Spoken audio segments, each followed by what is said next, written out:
नमस्कार, India voice देख रहे हैं आप। मैं हूं आपके साथ आकाश सरोज और इंडिया वॉइस के इस खास पेशकश में आप सभी का स्वागत है। बीते दिनों विदेश मंत्रालय ने कहा कि पासपोर्ट एक यात्रा दस्तावेज है। आप तसल्ली से विदेश घूमने जाइए, कोई दिक्कत नहीं। लेकिन हाँ, इससे गलतफहमी में मत रहना कि पासपोर्ट होने से आप देश के नागरिक हो गए। पासपोर्ट रखने मात्र से आप देश के नागरिक तो कतई नहीं माने जाएंगे। इससे पहले आधार कार्ड को समझा जाता था, जहां जाओ वहां आधार कार्ड है तो सब मुमकिन है। लेकिन बताया गया कि आधार पर चाहे कितनी अच्छी तस्वीर आप चस्पा क्यों ना करवा लें, लेकिन ये भी आपकी नागरिकता का प्रमाण नहीं है। इन दिनों एसआईआर की प्रक्रिया देश में चल रही है। सुप्रीम कोर्ट में इसको लेकर सुनवाई भी चल रही है। पश्चिम बंगाल में एसआईआर से जुड़ी याचिका पर सुनवाई के दौरान सुप्रीम कोर्ट ने कहा कि वोटर लिस्ट में नाम नहीं होने से नागरिकता अपने आप खत्म नहीं हो जाती। इस दौरान सुप्रीम कोर्ट ने दोहराया कि नागरिकता तय करना चुनाव आयोग का काम नहीं है। अब नागरिकता को लेकर एक और बात कलकत्ता हाईकोर्ट ने कहा है। कलकत्ता हाईकोर्ट ने कहा कि वोटर आईडी कार्ड, आधार कार्ड और पैन कार्ड भारतीय नागरिकता का पक्का सबूत नहीं है। और कोर्ट ने ये बात एक याचिका पर सुनवाई करते हुए कही। आपको पूरा मामला बताते हैं। सुमन मोल्ला नाम के एक शख्स ने दावा किया था कि उनके भतीजे नासिर को डिटेंशन कैंप में भेज दिया गया था, क्योंकि पश्चिम बंगाल में स्पेशल इंटेंसिव रिवीजन यानी कि एसआईआर के दौरान वोटर लिस्ट से उसका नाम हटा दिया गया था, जबकि नाम हटाने के खिलाफ अपील अभी भी पेंडिंग थी। उन्होंने अपने भतीजे के वोटर आईडी कार्ड, आधार कार्ड, इनकम टैक्स डिपार्टमेंट से जारी पैन कार्ड और बैंक पासबुक का हवाला देते हुए ये तर्क दिया कि वो भारतीय नागरिक है, न कि विदेशी नागरिक। इस याचिका पर हाईकोर्ट ने यह भी कहा कि सिर्फ बैंक खाता खुलवाना भारतीय नागरिकता का सबूत नहीं है। देखिए, हमारे संविधान के भाग 2 में अनुच्छेद 5 से लेकर 11 तक नागरिकता के प्रावधान दिए गए हैं। ये पूरे देश के लिए एकल नागरिकता यानी कि सिंगल सिटीजनशिप की व्यवस्था करता है, जिसका अर्थ है कि कोई भी व्यक्ति केवल भारत का नागरिक होता है, किसी अलग राज्य का नहीं होता। देश में कौन सा नागरिक किस क्रम में है, ये भी हम आपको बताते हैं। अगर उसकी बात करें तो 26 श्रेणियां संविधान में दी गई हैं। पहले नंबर पर देश के राष्ट्रपति आते हैं, दूसरे पर उपराष्ट्रपति, तीसरे पर प्रधानमंत्री, चौथे पर राज्यों के राज्यपाल, उसके बाद सुप्रीम कोर्ट के जस्टिस और साथ ही इलेक्शन कमिश्नर 9वें पायदान पर है। 21वें नंबर पर सांसद हैं और 26वें नंबर पर भारत सरकार के अतिरिक्त सचिव और मेजर जनरल जैसे रैंक के लोग शामिल होते हैं। आम आदमी इस क्रम में तो नहीं है। आप चाहे तो अपने आप को 27वां नागरिक मान सकते हैं या इन सबसे ऊपर मान सकते हैं, क्योंकि संविधान ने सबसे बड़ी ताकत आम आदमी को ही दी है, उसी को संप्रभु माना है और संविधान भी उसी को समर्पित किया है। तो बात एक बार फिर से वही सवाल है कि आखिर भारत का नागरिक कौन है। तो देखिए, भारत की नागरिकता को लेकर तमाम तरह के सवाल हैं। लोगों के जहन में काफ़ी सवाल हैं कि आखिर भारत का नागरिक कौन है। जैसे कि देखिए, बचपन में हमें पढ़ाया जाता था कि अगर आपके पास वोटर आईडी कार्ड है, अगर आप वोट देने का अधिकार आपके पास है, तो आप भारत के नागरिक हैं। लेकिन कलकत्ता हाईकोर्ट की तरफ से जिस तरीके से एक याचिका पर सुनवाई करते हुए कहा गया है कि अगर आपके पास वोटर आईडी कार्ड है, आधार कार्ड है, पैन कार्ड है, बैंक खाता है भारत का, तो ये नागरिकता का सबूत नहीं है। तो आखिर भारत का नागरिक कौन है, इसको लेकर देखिए, बीते दिनों विदेश मंत्रालय के प्रवक्ता ने भी कहा था कि अगर आपके पास पासपोर्ट है तो पासपोर्ट सिर्फ और सिर्फ यात्रा का प्रमाण है। आप उसके थ्रू आप विदेश की यात्रा कर सकते हैं, ना कि नागरिकता का वो प्रमाण है। यानी कि आप अगर पासपोर्ट दिखाकर अपने आप को कहते हैं कि मैं भारत का नागरिक हूं, तो ये कतई आप नागरिक नहीं कहलाएंगे पासपोर्ट के जरिए, क्योंकि पासपोर्ट सिर्फ एक यात्रा का प्रमाण है। आप इसके थ्रू विदेश का दौरा कर सकते हैं। लेकिन जिस तरीके से कोर्ट की तरफ से लगातार कहा जा रहा है कि ना तो पासपोर्ट कार्ड, ना वोटर आईडी, ना आधार कार्ड, ना पैन कार्ड और ना ही भारत में किसी बैंक में अगर आपका खाता हो तो ये नागरिकता का प्रमाण नहीं है। आज इसी पर हम चर्चा करेंगे। हमारे साथ अभी एक गेस्ट जुड़ेंगे, उनसे हम जानेंगे कि आखिर भारत का नागरिक कौन है। तो चलिए, हम इन तमाम मुद्दों पर चर्चा करेंगे। आखिर भारत का नागरिक कौन है, इसको लेकर राजनीतिक विश्लेषक विकास जोगी हमारे साथ लाइव बने हुए हैं, उनका रुख करते हैं। विकास जी, सबसे पहले तो आपका इंडिया वॉइस में बहुत बहुत स्वागत है।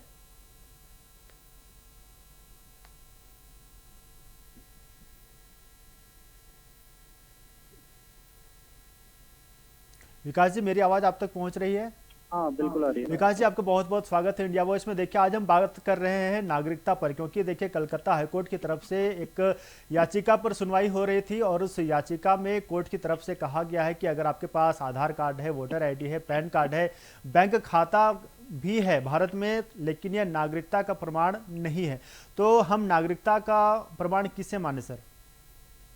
नहीं, ये देखा जाए तो मुझे लग रहा है केंद्र सरकार आम जनता को परेशान करने का उनका प्रयास है, क्योंकि आए दिन अभी आधार कार्ड को भी कभी कहते हैं कि आधार कार्ड एक आईडी के रूप में होगा। दूसरा, हमने आपने अभी आप भी बोल रहे थे, वही मैं बोलने वाला हूँ कि पहले होता क्या था कि मतदाता पहचान पत्र अगर अपने पास है तो हम्म। उससे बैंक खाता, स्कूल, कॉलेज, मतलब कहीं भी हम जाते तो एक व्यक्ति की आईडी प्रूफ होता था। लेकिन उसके बाद में सीधे सीधे आधार कार्ड आया कि आधार कार्ड ही सबको सर्वमान्य होगा, हर जगह आधार कार्ड की आवश्यकता हुई। आधार कार्ड से पैन कार्ड लिंक हुए, उसमें पब्लिक को घुमाया गया। अब जैसे आधार कार्ड, पैन कार्ड, अब दूसरा आता है पासपोर्ट। एक पासपोर्ट बनवाने के लिए मतलब कितना उसमें क्लॉज लगा रखे, कितने नियम कायदे बना रखे हैं। और वो पासपोर्ट बना लिए तो ये पिछले दिनों ये भी था कि पासपोर्ट अगर किसी बंदे के पास है, उसको आधार कार्ड पैन कार्ड भी नहीं है, तो उससे वो सफिशियंट है कि उसके पास एविडेंस ऐसा है कि वो भारत का नागरिक है और भारत की उसके पास पहचान है। लेकिन विदेश मंत्रालय के ऐसी सूचना होती है कि पासपोर्ट भी एक सिर्फ यात्रा का एक यात्रा पर्ची जैसा चीज है। तो मुझे लगता है कि ये कहीं ना कहीं केंद्र सरकार आम जनता को इन्हीं सब चीजों को घुमाना चाहती है कि आखिर फिर आम जनता ये भी तो पूछना चाहती है कि आखिर एविडेंस क्या है, हम पते का कैसे निर्माण करें। जैसे कि भाषा में बोलते हैं मूल निवास प्रमाण पत्र होता है, जो हर जगह मिलता है, हर शहर हर कस्बे में, जिसे डोमिसाइल सर्टिफिकेट बोलते हैं। उसको मूल निवास प्रमाण पत्र बोलते हैं। तो वो भी पते का प्रमाणित करता है कि बंदा इस पते पर रहता है। हम्म। तो मुझे लग रहा है जब इससे Aadhaar card, PAN card, voter ID card, passport इनको नहीं मान पा रही गवर्नमेंट, तो मूल निवास को नहीं मानेगी, तो फिर हो सकता है क्या, मतलब केंद्र सरकार कुछ और नया लेकर आने वाली है। ये केंद्र सरकार कैसे मतलब एविडेंस करे, क्या हर बंदे के अंदर जीपीएस लगाएगी, उससे पता लगेगा कि बंदा कहाँ का रहने वाला, कैसे हम्म। रहने वाला। जबकि अगर हम नागरिकता अधिनियम 1955 की अगर हम बात करते हैं, तो उसमें भारतीय नागरिकता प्राप्त करने के लिए 5 तरीके सिर्फ पता है कि जन्म अगर हुआ है उसका तो भारत का नागरिक होगा, या फिर वो वंश से अगर उसके माता पिता भारत के रहने वाले हैं हम्म। तो उसको नागरिकता होनी है। पंजीकरण अगर रजिस्ट्रेशन हो रहा है उसका भारतीय नागरिक नियम के अनुसार, तो उसको नागरिकता हो जाएगी। तो ऐसी चीजें भिन्न भिन्न होने के बावजूद भी जो है सरकार बार बार इन सब चीजों को उठापटक करना एक हम्म। बड़ा सोचनीय विषय है। और दूसरा, जैसे कि आज कलकत्ता हाई कोर्ट ने सीधे सीधे कमेंट किया, तो लोकतंत्र का चौथा स्तंभ है जुडिशरी अगर ये बोलती है कि Aadhaar card, PAN card, voter ID card, bank passbook, ये आपका कोई भी पते के प्रमाण नहीं है, तो आखिर फिर है क्या चीज पते का प्रमाण। ये भी तो चीजें सारी क्लियर होनी चाहिए। हम्म। देखिए, उसी उसी पर आज चर्चा कर रहे हैं, क्योंकि जिस तरीके से हम लोग न्यायपालिका को ही सर्वसर्वा मानते हैं और न्यायपालिका की तरफ से ही कहा जा रहा है कि आधार कार्ड भी ना हो, पैन कार्ड नहीं, वोटर आईडी नहीं और पासपोर्ट को भी नहीं माना गया है, तो आखिर कौन सा वो दस्तावेज होगा जिसके थ्रू हम कह सकते हैं कि मैं भारत का नागरिक हूँ। जबकि अभी हम बात करते हैं तो एसआईआर बिहार में जब चल रहा था, हम्म। तो चुनाव आयोग ने सीधे सीधे आधार कार्ड को पते के रूप में मानने से सिर्फ स्पष्ट मना कर दिया था। लेकिन हम्म। सुप्रीम कोर्ट ने उनको गाइडलाइन दी कि नहीं, आधार कार्ड को पते के रूप में माना जाएगा। और कलकत्ता हाई कोर्ट आधार कार्ड भी नहीं मान रही है।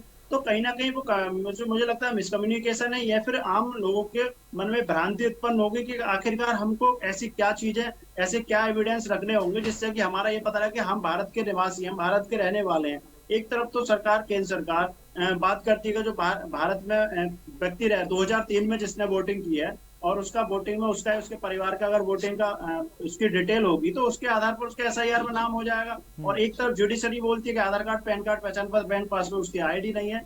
तो कहीं ना कहीं कम्युनिकेशन गैप हो रहा है, और इससे आम जनता में भ्रांति उत्पन्न होगी और फिर से चीजें थोड़ी नेगेटिव होंगी समाज के अंदर। हम्म। आपने जैसा कि एसआईआर का जिक्र किया, देखिए अभी देश भर में एसआईआर चल रहा है। अगर मान लीजिए एसआईआर में किसी का नाम कट जाता है, तो वो अपने आप को सबूत के तौर पर वो क्या बताएगा कि मैं भारत का नागरिक हूँ, उसका नाम कट गया है, तो वो क्या कुछ आगे क्या कुछ प्रोसेस करेगा। नहीं, उसके लिए अगर अभी जो आपने पूछा एसआईआर का काम चल रहा है, तो उसमें वही 2002-2003 में अगर किसी ने उसके परिवार, जैसे मान लो कोई महिला है तो उसकी मदर या फादर, या कोई अगर पुरुष है तो उसके मदर फादर ने अगर 2002-2003 में उसका वोटर लिस्ट में नाम होगा, तो उसी का हम्म। नाम एसआईआर में जोड़ा जाएगा। या फिर इसके अलावा ऑप्शन रखा था कि एक मूल निवास प्रमाण पत्र बनाया जाए। अगर कोई महिला है, उसकी शादी हो गई है, तो उसको अपनी मदर की तरफ से, पिताजी के घर से उसको मूल निवास देना होगा, तब उसका वोट जुड़ेगा। लेकिन अभी विषय तो दूसरा एकदम चेंज कर दिया कलकत्ता हाई कोर्ट की कमेंट ने कि आधार कार्ड, पैन कार्ड, पहचान पत्र भी नहीं मान रहे ये लोग, हम्म। जबकि बैंक पासबुक भी नहीं मान रहे। जबकि बैंक पासबुक एक गवर्नमेंट बैंक में खाता खोलने के लिए सारे एविडेंस, सारी चीजें होती है। तो ऐसे तो मुझे लगता है कि इस पूरे देश की जो 140 करोड़ की आबादी, सारी बिल्कुल अन्य अन्य देशों से आई हुई है। सभी लोगों की कोई आईडी बिल्कुल तय ही नहीं हो पाएगी, बचेगा क्या। जब Aadhaar, PAN, passbook, voter ID card, passport तक वैलिड नहीं होगा, तो फिर मुझे लगता है गवर्नमेंट कुछ अलग से कोई नई चीजें लेके आने के मूड में होगी। विकास जी, देखिए कलकत्ता हाईकोर्ट में जिस याचिका पर सुनवाई हो रही थी, जो याचिकाकर्ता थे, बाद में पता चला कि वो एक बांग्लादेश का रहने वाला था। बांग्लादेश से वो भारत आया था और भारत आकर उन्होंने अपना आधार कार्ड, पैन कार्ड वगैरह सब बनवा लिया था। तो हो सकता है कलकत्ता हाईकोर्ट की तरफ से उनके लिए कहा गया हो, क्या हम भारतीयों के लिए भी यही चीज, सेम चीज अप्लाई होंगी? नहीं, अभी तो आप समझिए चीजों को, कोई भी हाई कोर्ट में अगर कोई बात कही जाती है तो एक गाइडलाइन हो जाती है, वो एक क्लॉज तैयार हो जाएगा। और क्योंकि मैं पेशे से अधिवक्ता भी हूँ, वो क्लॉज बन जाएगा और एक गाइडलाइन हो जाएगा। वो आने वाले अन्य केसेस में भी यही चीजें लागू होगी। कोई भी वकील एप्लीकेंट या डिपोनेंट के साथ में अगर होगा तो वो अपना ये सब पक्ष रखेगा, क्लॉज लगाएगा। तो अगर मान लो कोई बांग्लादेश, पाकिस्तान, कहीं अन्य राज्य से, अन्य देश से अगर आकर हमारे देश में रहता है, या बंगाल में आकर शिफ्ट हो गया, उसका आधार कार्ड कैसे बन गया, उसका पहचान पत्र कैसे बन गया, उसका पैन कार्ड कैसे बन गया, हमको इस पर काम करना चाहिए। इसका मतलब मुझे लगता है कि जो केंद्र सरकार की एजेंसियां हैं, वहां कहीं ना कहीं झोल है कि उन लोगों ने किस माध्यम से इन सबके पेपर एविडेंस तैयार कर दिया। आधार कार्ड कोई ऐसा नहीं कि वो चलते फिरते किसी व्यक्ति का आधार कार्ड बन जाए। आज भी अगर आधार कार्ड में करेक्शन कराना हो तो मुझे लग रहा है कि उसको इतना जगह जगह भागना पड़ेगा कि उसका आधार कार्ड आसानी से करेक्शन नहीं होगा। तो उन लोगों का आधार कार्ड कैसे बन गया? तो इस पर केंद्र सरकार को, आम जनता को परेशान ना कर कर, और सिर्फ जो एजेंसियां, और एजेंसियां को टाइट करे, और वहां पर चीजें सारी तय होनी चाहिए कि इसका आधार कार्ड किस माध्यम से बना है, और अगर मान लो इलीगल तरीके से बना है तो उसकी चीजें वहीं समाप्त होकर उसको डिपोर्ट किया जाना चाहिए।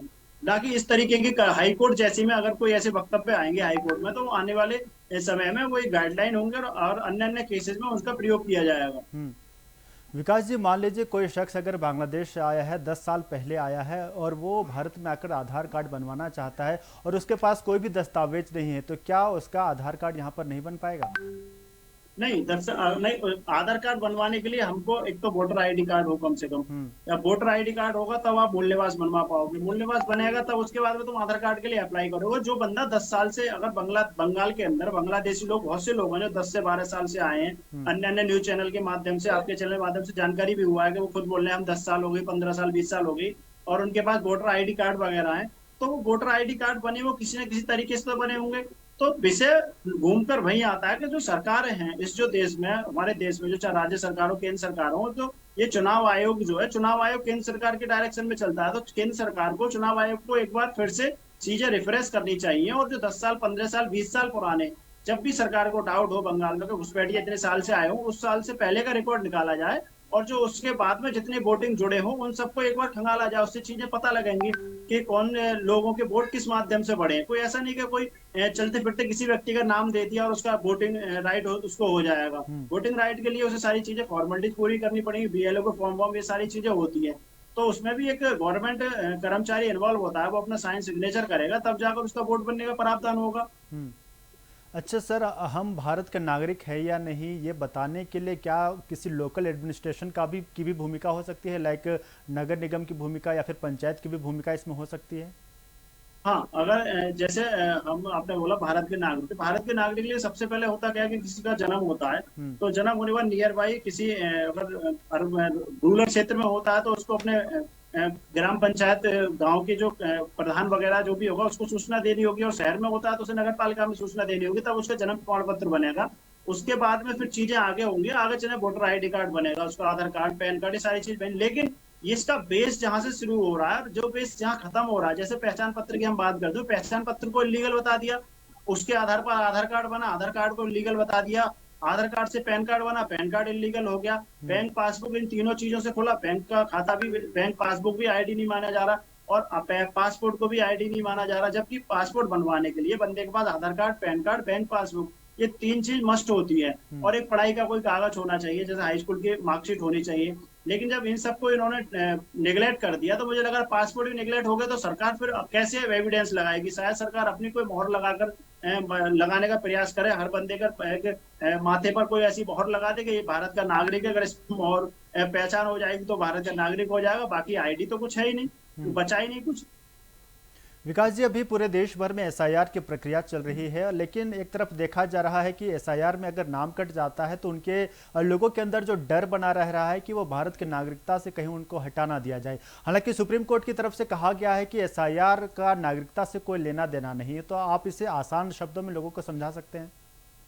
नहीं, एसआईआर में किसी का अगर नाम कट जाता पहली बार में तो उसमें हम्म। घबराने की कोई बात नहीं है, हम्म। क्योंकि एसआईआर की जब पूरी एक पहला पहला चरण जब समाप्त हो जाएगा उसके बाद पूरे एक महीने का समय दिया जाता है सभी को, अन्य अन्य राज्य में भी दिया गया था। हम्म। उस एक महीने के अंदर वो अपनी आपत्ति दर्ज करें। मान लो किसी का नाम कट गया, उसका नहीं, उसके भाई का, उसकी बहन का, उसकी मदर का, फादर का, किसी का नाम कट जाता तो उसको जाकर आपत्ति करनी कि मेरा ये नाम, इस मेरे परिवार का इसमें नाम नहीं आया वोटर लिस्ट में, और उस नाम को कैसे जोड़ा जाए उसके लिए एक फॉर्म भरना होगा। फॉर्म के साथ एक नियर बाई जो उसका वार्ड का मेंबर होगा उसकी रिपोर्ट लगानी होगी। और दूसरा, कोई अगर मान लो महिला है जो शादीशुदा महिला, शादी होकर आ गई है, उसको अपनी मदर या अपने फादर के 2002-2003 की वोटर लिस्ट उसको देनी होगी और उसके आधार पर उसका नाम जुड़ जाएगा। तो इसमें परेशान और घबराने की बात नहीं, लेकिन बशर्ते है क्या चीज कि अगर कोई व्यक्ति 2003 के बाद ही बांग्लादेश से बंगाल में या फिर अन्य अन्य राज्य में आया है तो वो बांग्लादेश की तो वोटर आईडी कार्ड देगा नहीं। तो उसके लिए तो घबराने का विषय होना ही बिल्कुल लाजमी है, क्योंकि अन्य देशों से आए हो यहाँ पर किसी तरीके से उस टाइम वोट पड़ गया। तो एसआईआर जो आ रही है, एसआईआर बिल्कुल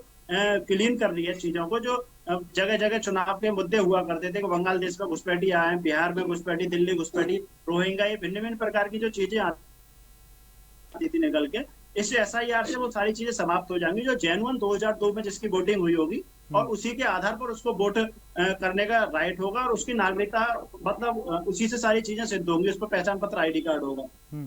अगर विकास जी, मान लीजिए किसी के पास कोई भी दस्तावेज नहीं है, आधार कार्ड नहीं है, पैन कार्ड नहीं है, वोटर आईडी कार्ड नहीं है, तो वो अपने आप को नागरिकता कैसे बता पाएगा कि वो भारत का नागरिक है? नहीं, उसके लिए फिर वही एक प्रोसेस अपनाना होगा कि वो अपना सबसे पहले जन्म प्रमाण पत्र बनाए। वो ये चीजें तय करे कि उसका जन्म कहाँ हुआ था।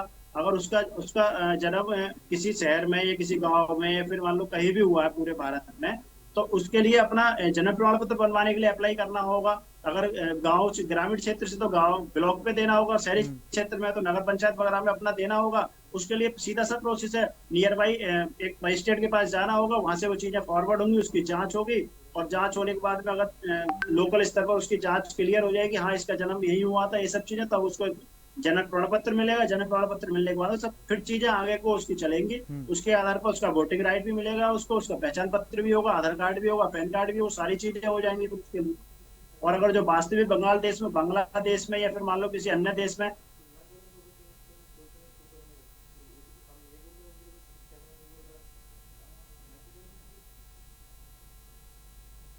तो देखिए, नागरिकता को लेकर हम चर्चा कर रहे हैं। जैसा कि कलकत्ता हाईकोर्ट की तरफ से कहा गया है कि आधार कार्ड, पैन कार्ड और वोटर आईडी कार्ड ये नागरिकता का प्रमाण नहीं है। यहाँ तक कि जिस तरीके से सुप्रीम कोर्ट की तरफ से भी कहा गया है कि अगर आप पासपोर्ट को अगर आप नागरिकता का प्रमाण मानते हैं तो आप पूरी तरीके से गलतफहमी में हैं, क्योंकि पासपोर्ट भी सिर्फ और सिर्फ एक यात्रा का प्रमाण है। इसके आप पासपोर्ट के थ्रू आप विदेश की यात्रा कर सकते हैं, ना कि ये नागरिकता का प्रमाण है।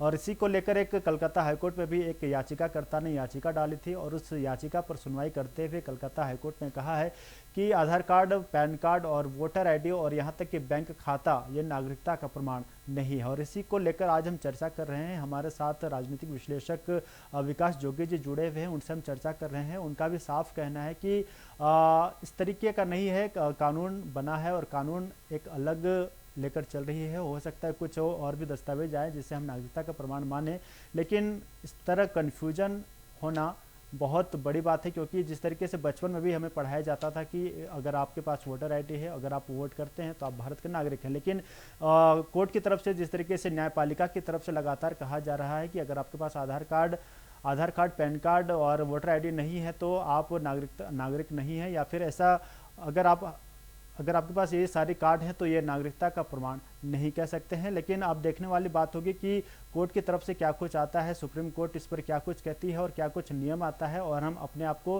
भारत का नागरिक किस तरीके से सिद्ध कर पाते हैं। फिलहाल इंडिया वॉइस के इस खास पेशकश में इतना ही। देखते रहिए इंडिया वॉइस। नमस्कार।